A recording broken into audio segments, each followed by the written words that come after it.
So for me, that was my first big aha moment, because up until then, I always thought maybe I understood the world, but nobody else seemed to understand it the way I understood it. Like I could see the hypocrisy in high school, and I could see the hypocrisy in my mom and my dad, and they would do things that were different than what they would tell me to do. And I don't understand, how is the customer always right, but then like sometimes the company wins the lawsuit? Like it doesn't make sense. How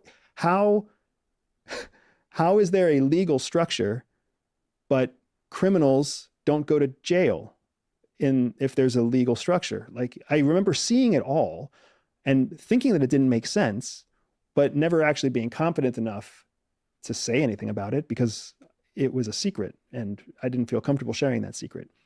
CIA then taught me what you're seeing is actually the world as it really is. And let's train you to show you and give you a vocabulary to understand what you're seeing. Let's teach you about human psychology so you understand why it works the way that it works, why everybody sees it and nobody talks about it, right? So that was my first big aha moment. And then my second big aha moment came when I left CIA and I was unemployed for like 6 months, living in my in-laws' converted garage with a 1-year-old child, wondering how the fuck I did so many things so wrong that I couldn't get a job, even though I was just part of the CIA.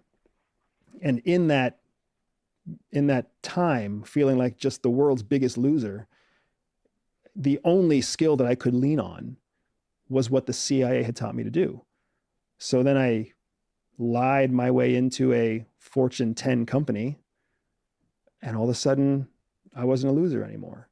And once I realized that I could use CIA skills to succeed in business, that was my second big aha moment.